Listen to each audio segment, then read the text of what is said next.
The night that changed 3 lives.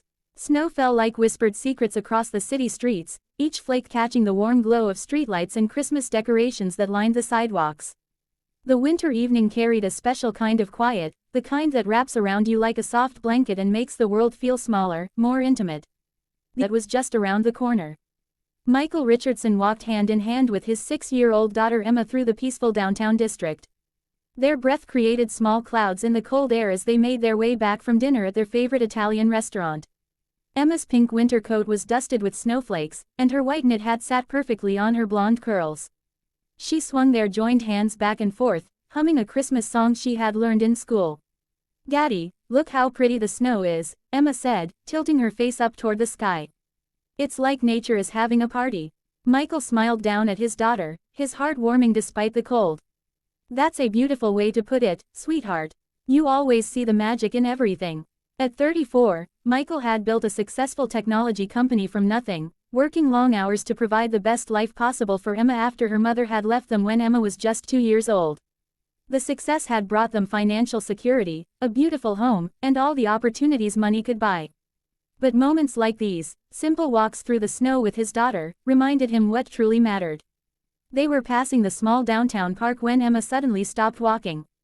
Her hand tugged at his, and she pointed toward a bench that sat beneath a tall oak tree, its bare branches reaching up toward the snowy sky. "Daddy," Emma said, her voice filled with concern. "Why is she sleeping here?"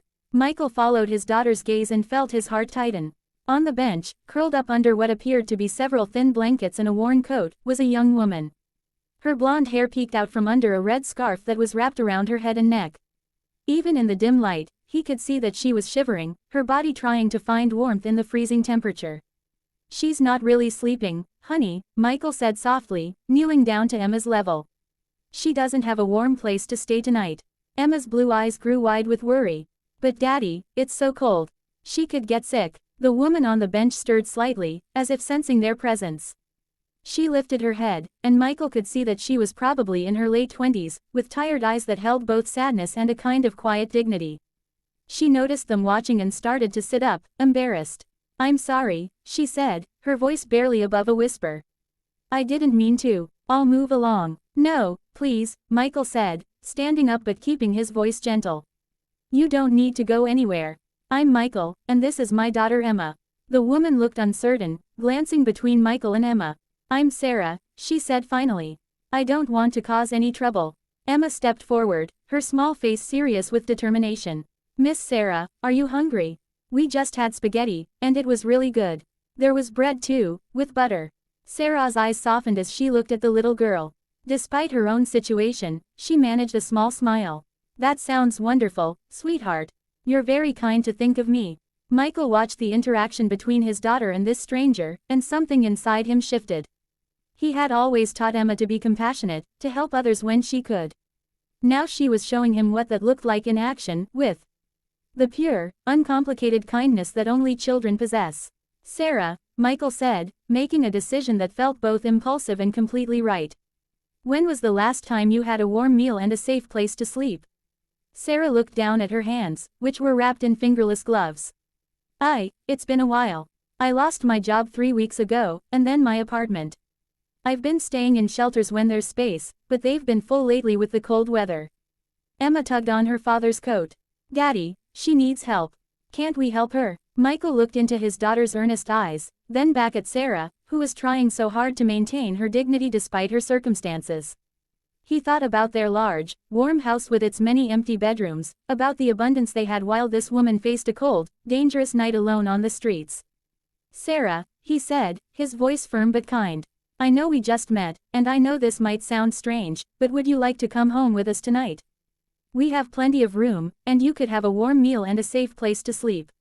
Sarah stared at him in disbelief. I couldn't impose like that. You don't even know me." "You're right, I don't know you," Michael said. "But I know that no one should have to sleep outside in weather like this. And I know that my daughter is right, you need help, and we're in a position to give it." Emma stepped closer to Sarah and gently took her gloved hand. "Please come with us, Miss Sarah. Our house is really warm, and Mrs. Chen, our housekeeper, makes the best hot chocolate. She puts little marshmallows on top." The simple gesture from the child seemed to break something inside Sarah. Tears began to fall down her cheeks, mixing with the snowflakes that continued to drift from the sky.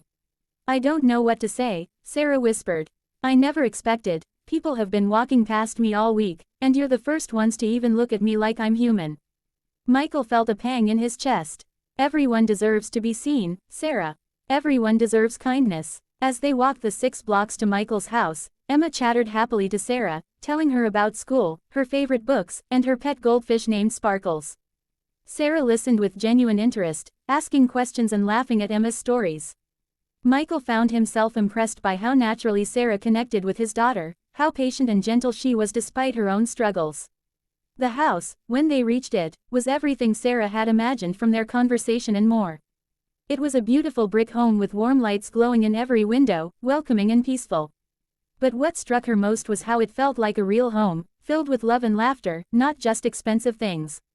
Mrs. Chen, the kind housekeeper who had become like family to them, welcomed Sarah without question when Michael explained the situation. Within an hour, Sarah found herself in a guest bedroom, wearing clean pajamas, with a hot meal in her stomach and the promise of safety for the night. As she lay in the soft bed, listening to the snow tap gently against the window, Sarah thought about the little girl who had seen her as a person worth helping, and the man who had acted on his daughter's compassionate impulse without hesitation.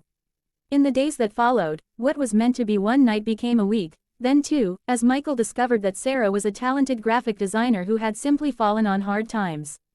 He offered her freelance work with his company, then a permanent position. But more than that, he offered her something she hadn't expected to find, a family. Emma had been right about the magic in the snow that night. It had brought together 3 people who needed each other, creating something beautiful from what could have been just another cold, lonely evening. Sometimes the most important decisions we make happen in a single moment of choosing kindness over indifference, compassion over comfort. And sometimes, when we open our hearts to help others, we discover that we're the ones who end up being saved.